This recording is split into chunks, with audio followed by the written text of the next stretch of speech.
It is a great honor and a privilege to introduce Daniel Kafri. We're here in your beautiful home in Beitar in Israel.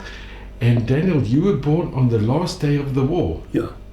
Could you tell us a little bit about your family and where you were born? So I was born, as I told you, in the last day of the war.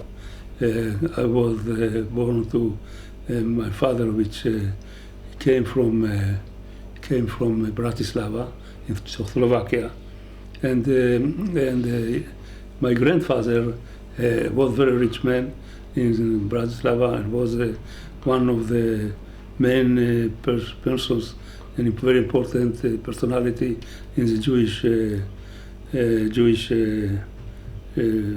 life in Bratislava. Was great Zionist, and also my uncle was great Zionist. They were working very much for the Jewish people and for Israel before many years ago. He had a factory for beer, and he was the only one in Germany and in Slovakia that had the license to make beer. and my mother came from another city in Slovakia, Belgavica, which also her father was he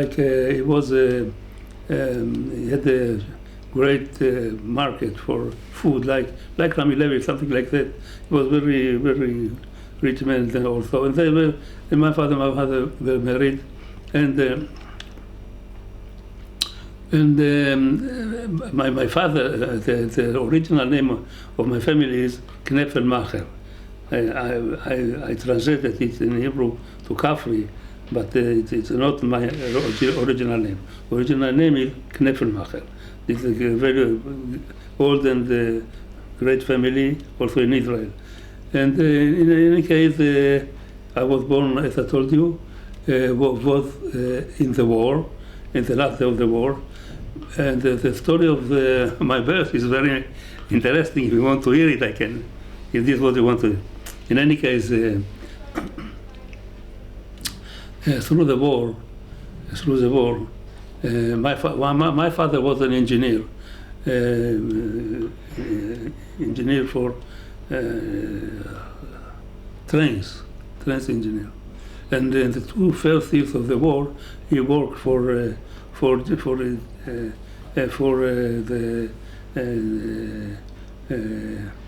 engineer in the factories of Skoda, and but then after 2 years, something like that, he saw that they want to send him also to the ghetto, and then he escaped with my mother. They escaped. They escaped to the woods, forest. To the forest, because my father didn't trust nobody, and was very afraid from. He did not know who is against who, and they stayed in the forest a long time, only them, and they hid it and all like that. Then my mother became pregnant, and then after 2-3 months in the forest, she saw she cannot anymore to live like that. So now, what happened was like that. Her father, as I told you, had a great job. And this job was... Here's a picture of your parents. No, but this job, I want to show you something. You see this job, these people, two people? This man is not non-Jew. He was Slovakian. See him. What was his name? Well, I don't remember. But he was not Jewish. No, not Jewish. No. He was a worker in the shop of my grandfather. And the lady next to him? This is his wife. His wife. And he was working there. And once, after a while, he became ill or something like that. I don't know. And he stopped to work, and he had no money. So my grandfather sent him money always. Still send him money and keep him alive because my grandfather was great man, he was totally Jew with a great heart. In any case, my mother and father, after a few months in the forest, so they saw they have to find a place because she was pregnant. So she decided to come to his village and to find him. And really this is really what she did. She was a very brave woman, and she said maybe the father to go, and she came in the middle of the night to his house, and he knocked on the door, and he opened, and she told him, listen.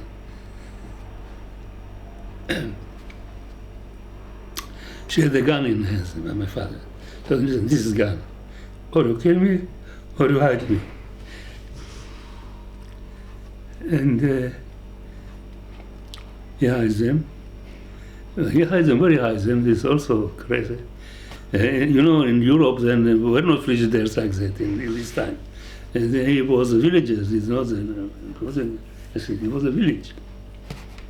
So in the villages were like in the ground, were a hole, like a grave. You know, 2 meters, 1 meter. They put potatoes to keep the thing. So they, on this grave, my father stayed him around for 5 months.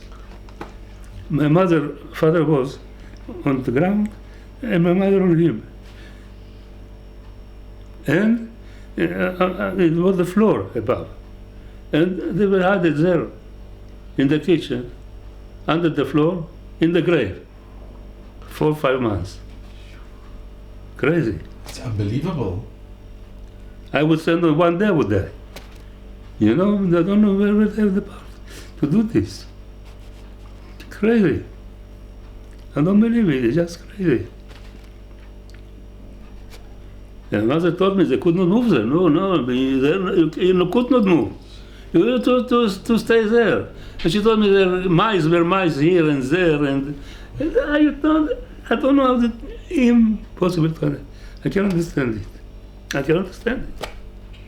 Impossible to understand. Where from they had the power to do this? And he hid them. He hid them. Him and his wife. And he was, and this village was under the control of the Nazis, and the Nazis were going there, and he was so afraid. My mother told me that he was so afraid that it started like this.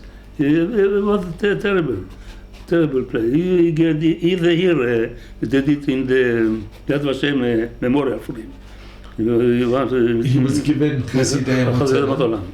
He really Chasidei Motolam. Can we see the picture again? Yeah. Daniel, it's incredible because if they would have been caught, him and his wife, they would have killed him. Of course, children, everything, of course. It was a great. Daniel, can I ask? This is your parents. This is my parents, yes. How did they keep this photograph? How did they? The photographs? No, I had a lot of photographs. I don't have them now. Don't know where they are. Maybe by my sister, but these are my parents. But this was the photo. Was it before they were? This is before the war. Before the war. Before the war.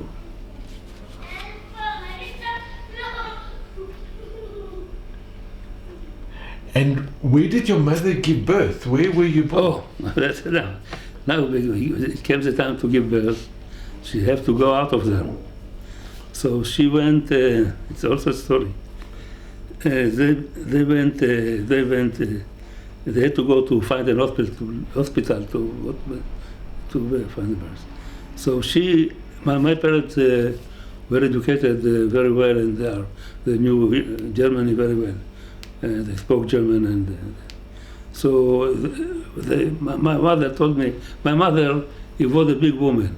When she was me, she was 40 kilos. Understand what I mean? It's nothing for Nothing. I had nothing to eat.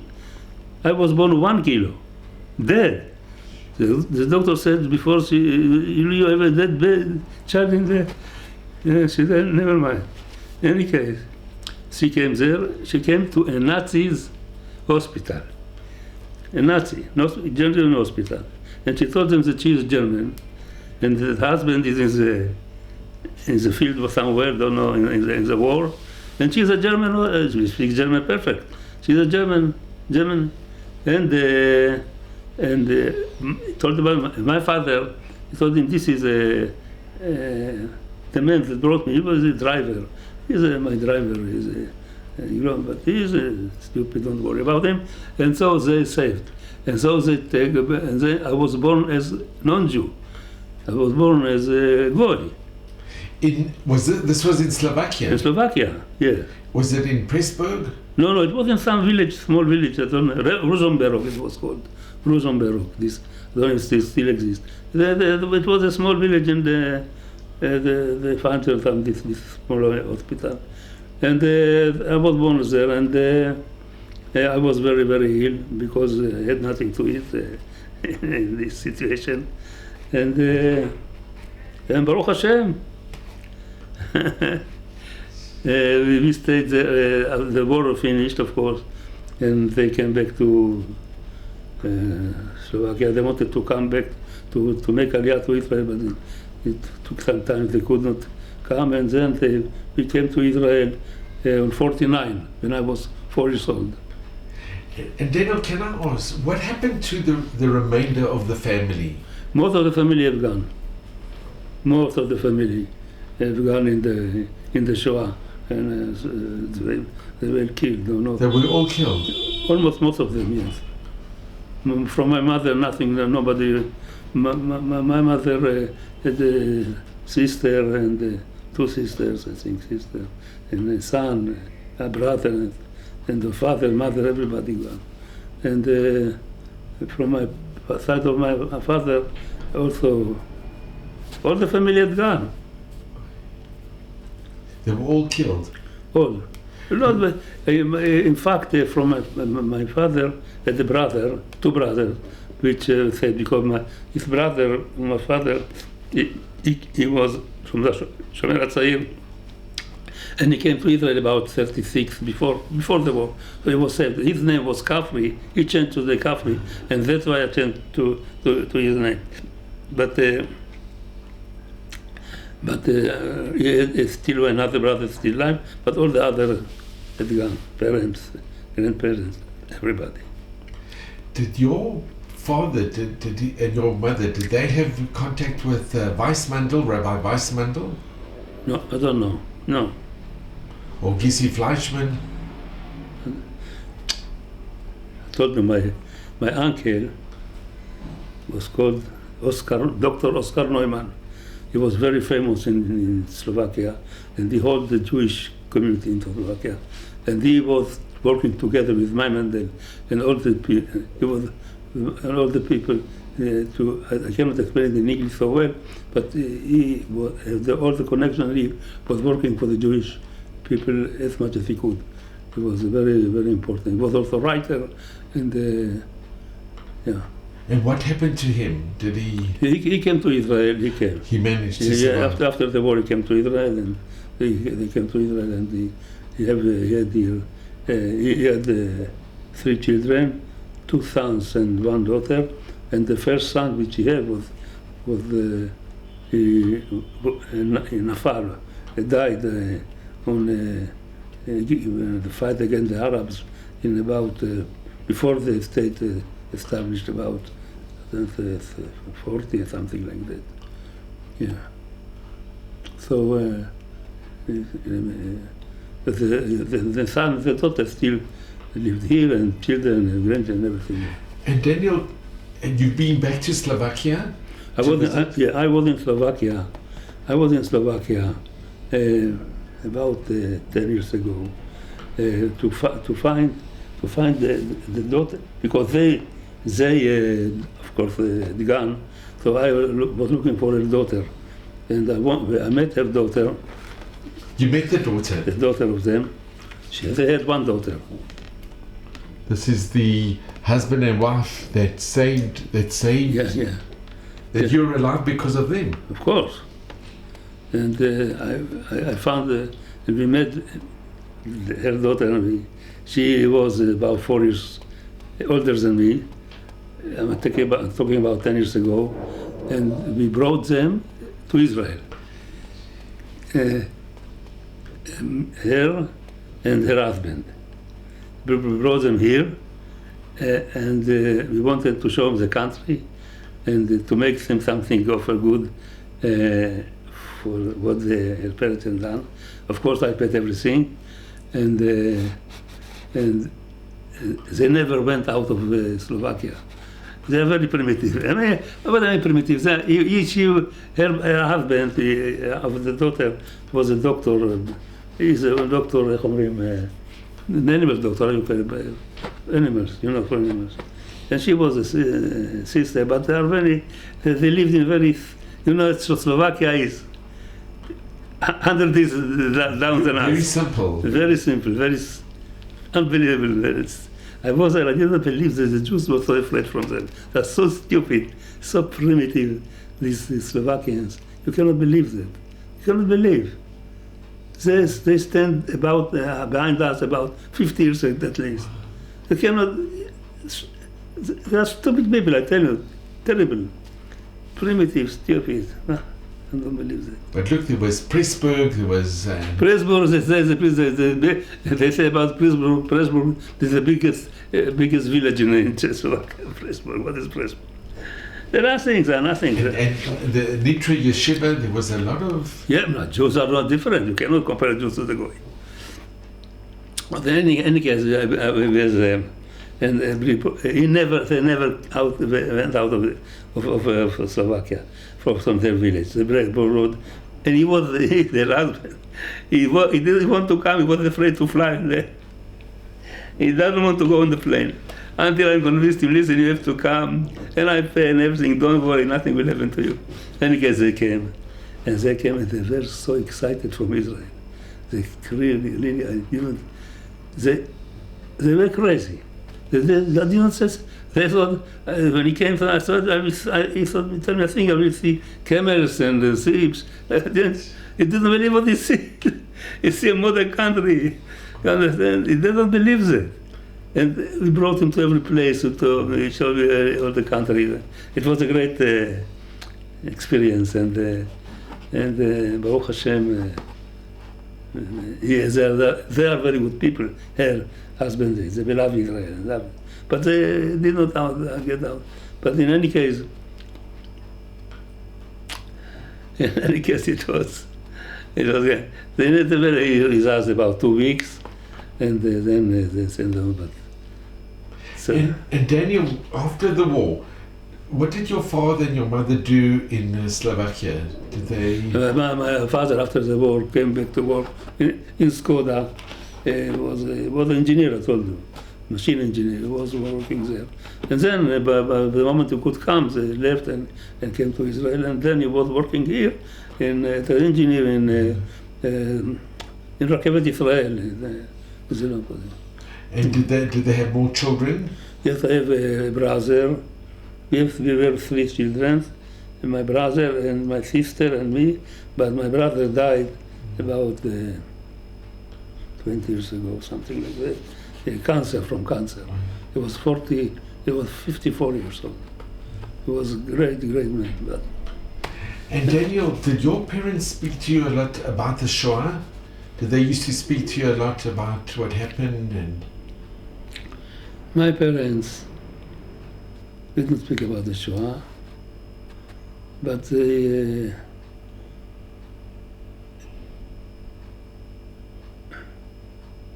did they remain religious, your parents? No, they never were religious. No, they never were religious. They were very disappointed from the religion, from God. You can understand it, and also understand it. And they didn't speak. One thing I can tell you, the Shoah was in the home without speaking. We lived it. My mother was many times shouting at night from fear, and my father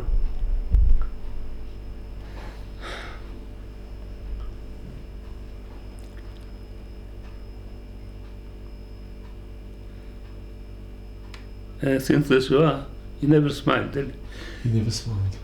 Never. Not laughed and not smiled. Never.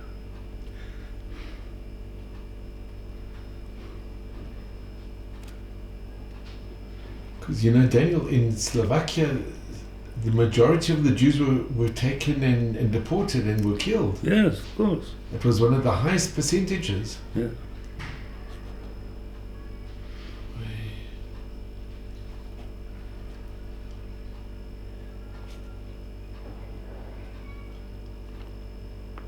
But Daniel, it's a miracle that you were born, and it's a miracle that you survived. It's a real miracle. Real miracle. And when did you decide to become religious? So I was educated we came and we lived in Kiryat Motzkin. I was educated in a normal secular school as all Israelis then. And I did not pay attention to. I was saying this is what they taught me is the truth. There is no God, and the Bible is like Iliad or Odyssey, things like that. It's passed over, so it's not actual anymore. And you know what? I don't have to tell you what to give the Bible, and I didn't pay attention too much to what's going around me. I was in my head with my friends and life, make good life, things like that. and interesting it, and then I finished my school at Tichon, and I came to Jerusalem to study Bezalel, to study art, and then started the 6 Days War, and I was in this war. And you were a soldier? I was a soldier in this war, 6 Day War. And after the war was finished, the euphoria here in Israel was so great that everybody was sure that the Arabs will never fight against us. Because in 6 days, we finished all the Arab countries. So nobody thought that they'd start again. Also me, I was sure that it finished the war. And my head was not in politics and nothing like that. Okay. I was working in art and doing art and so like that. 6 years later, started the Yom Kippur War. I was then 28 years old, and I was married already, and I had already 2 children then. And I came to the war. I was also a soldier in Yom Kippur War. And I start to think, what's going on here? What's going on? Why the Arabs fight against that again? What do they want? I never thought about it. So understand, they want the country. They say the country is this land belongs to them. So they say. So if the land belongs to them, so I go to kill them and to fight against them. Give them back, go away from you. But I'm not a killer, I'm not taking. הרצחת וגם ירשת. If it's not my land, excuse me, I'm not fighting. And I was singing. I thought, what is the matter here? You said the land is yours. Why? Why is it yours? Because I was born here. You was born it's yours. So I was Czechoslovakia is mine. So all the Jews were born all over the world 2,000 years. So according to it, so the world belongs to us.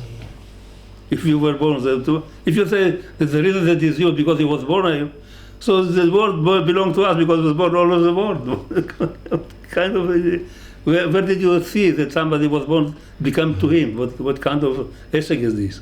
I will come with my son to your home, with my friend to your home, and my son will be your house will become mine house because my son was born there.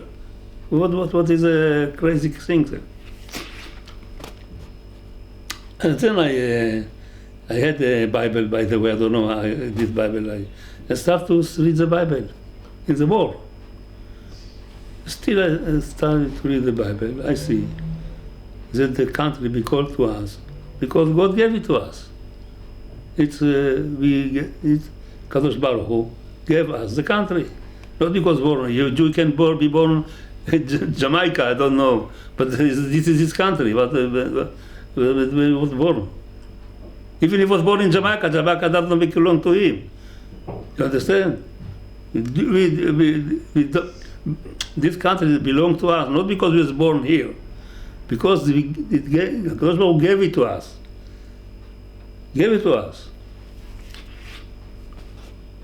To understand that there's a great lie. All these Arabs are lying. It's not an argument that was born. It's not an argument. If somebody was born somewhere, this place by this way he buy it for him. He become his property. You understand what I say? It's clear what I say. Clear. Very. It's amazing. Daniel, you didn't hear about this in school when you were growing up in school? No, nobody talk about that. And your parents didn't speak to you about it, or? No, nobody, no. Then it was not so the hatred and between the Arabs and us was not so great then, like today. Today become much more, because today it becomes also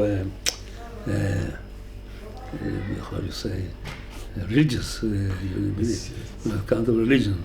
It was changed, all the mentality was changed. But in any case, when I started to read the Bible, and I said to myself, listen, now I understand the country belongs to me because I am a Jew, and because I also give it to the Jewish people. Yes, so it's written all over the Quran. So I thought to myself, listen, if I say the country belongs to me as a Jew, I cannot. There in the Bible are written some other things, not only this. Yes, I cannot say, okay, if you make a contract with somebody, you can do fulfill only part or once, all the contract or nothing. So the contract is to keep Shabbat, to eat kosher, to keep the mitzvot. I understand that if I want to base my philosophy or my belief on the Bible, so I have to fulfill all the Bible and not only say the country is me because Kadosh Baruch Hu gave me. Kadosh Baruch Hu, you see here, this is for my family that was gone. This is for my family of my mother's side. Wow. And that's when you decided to become religious. And then I listen. I didn't know. I'm talking about.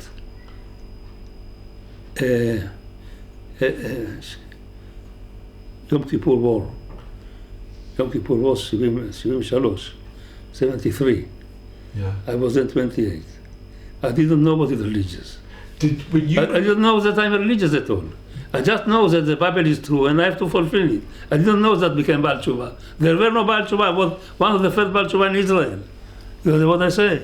There were nobody Baal Tshuvas. I didn't know that I'm become religious. I thought this is the Bible. I have to fulfill it. They throw me from the army. They told me that you're crazy. You have to go out, and they throw me from the army because I told them there is God. And Daniel, when you grew up, did you have Pesach or any of the holidays? When you were growing up in your Yes. But it was not halacha according to halacha. Pesach, you know, the family sit and say. But it was not kosher like should be. And Shabbat, did you? Yeah, Shabbat. But it was Shabbat. We sit in Shabbat, and then we went out and played. Yeah, it was secular life, but it was not a religious life. Well, my parents were not religious because of the. My father was very against the religion until he began Baal Tshuva. And how did your parents react when you became religious? First of all, they were very disappointed. And my father became also kimat crazy. He couldn't understand what happened to me. And how can it be, and so and so. Because my father was, realist, engineer, and my thoughts were something that he couldn't understand it. And slowly, after some years, I made him also Baal Tshuva. Your father became religious. Yeah. I explained him. He didn't know. He was secular because he did not have any knowledge. You understand about the religion. And then I explained to him slowly what it is, what is Judaism, and what is the Torah, and what God wants from us. And he became religious. But they were always Zionistic. What do you mean? Your parents were Very Zionistic. funny. Yes, very much. And that's why they came here. Yes. And Daniel, who is in this picture? This was our friend. Yes, it was some. Don't remember where it was. Friends, my friends. Many of them are gone already. So you were one of the very first Balei Tshuva. Yes. That's returning to religion. I didn't even know that I'm Baal Tshuva. There was not this item in Baal Tshuva. I don't know. I just thought I know that I have to make the Bible. You know what? I saw that I discovered the Bible. You know how ignorant I was? When I read the Bible, and I thought that I discovered the Bible, that nobody knows it. And what happened, a very interesting thing, in my neighborhood in Yemin Moshe, were a small shul with children, children that study there. And once I went there, the children were about 6 years, 7 years. And I started to speak to them, and I didn't believe what I hear. They knew everything that I thought that I invented. You understand how far I was? That's great, unbelievable. And Daniel, can I ask, when the 6-Day War, when the Kotel, when you could go to the Kotel... I was in the Kotel in the 6-Day War. I was in Jerusalem, yes. You helped liberate for the Kotel? Yeah. And how did you feel spiritually when that happened? It was very exciting. That no matter if you are secular or not, the Kotel is touching everybody. And not only the Kotel, all the situation, all the spirit in this time was Eloki. It was above the Teva. Above nature. Above nature. Above nature. It was a great experience. It was there were days that who did not experience it, he will not understand never what happens there. It was a really great shock to everybody. Great excitement, everybody. Like today, I hope that today will be stronger. If destroy all this evil that is around us. And Daniel, here you have a picture of, this is from your mother's side. This is my grandmother. This is the sister of my mother. If we could lift it up a little bit. So in the middle is your grandmother. In the middle is my grandmother. And this is from your mother's side. My mother's side. This is my sister. This is the sister of my mother, Miriam. She was killed in the Shoah. This is the brother of my mother. He was killed, and this is my mother. The mother, my sister, and this is my grandfather. My grandmother and grandfather. And they never survived?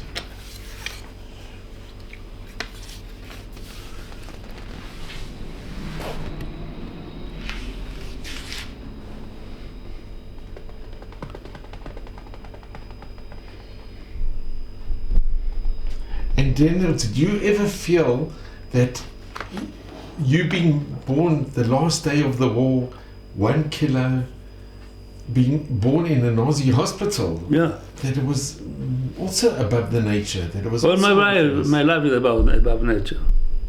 All my life, nothing is normal. I love a not normal life. And Daniel, if I can ask you, what message do you give to the future generations? What advice or what message can you give to the future generations? I can give only one message. Only one message. I'm talking about the Jewish people. We are Jews. The Torah is the only thing is true. Everything in the Torah is true. Every word, every note is true. Everything that is against the Torah is false. And people have to understand, if they want a good life, they must obey the Torah. The Torah was given for them, not against them. God gave us the Torah for us, not against us. So people think that they know better than Kadosh Baruch Hu what is good for them, and this is mistake. Kadosh Baruch Hu knows better than us what is good for us. And if it's to go on to see, you have to go against the Torah. Who does not go against the Torah, he will lose his life. The life is like, how you call it? One moment.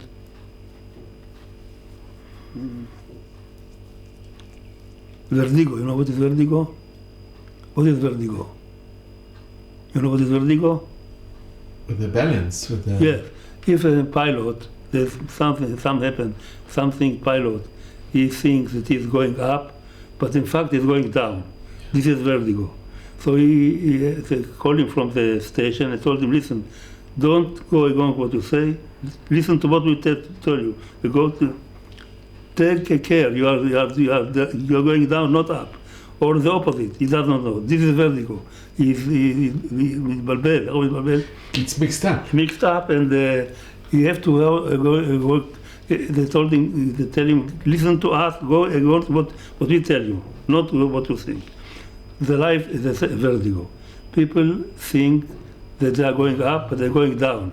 If they don't hold the Torah, they will go down. No other way. Or up or down.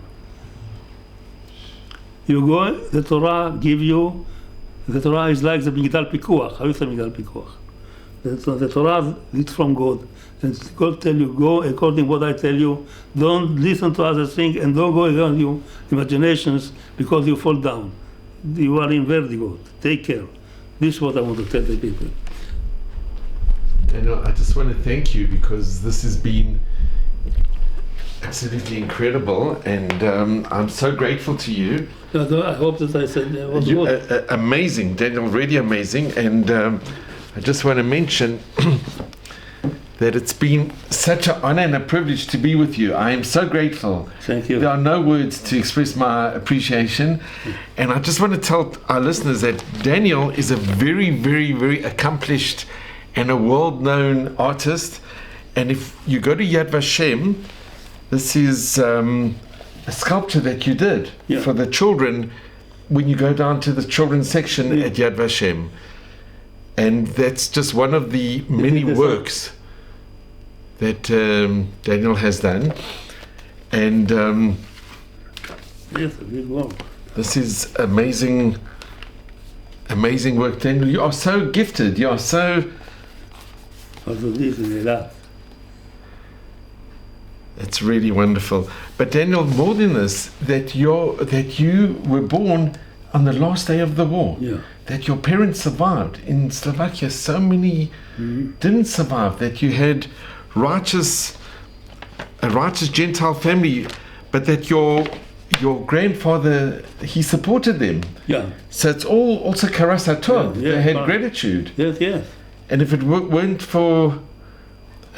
But your grandfather helped him as well. Yes, yes. So it shows just karas hatov. When you have gratitude for somebody, and because of that they were prepared to risk their lives in order to save your parents. Right. And we are here today speaking because of them. It's just amazing. So your parents were very special. Yeah, they were special. Very, very special, and Very brave. very brave. And maybe Yeah, these strong. photos, maybe they were sent abroad, and that's why they survived. It's a picture of your parents before the war. Yes. It's incredible. So you should just have mazel and bracha and may visrim, and I am extremely grateful to you. And thank you so much, and you should Thank you. all of Hashem's blessings. Thank you. Thank you. It's been really very, very special. And Daniel, really, your message is unbelievable, and you must just continue to make beautiful art, and you enrich the world in so many ways. I hope so. I try.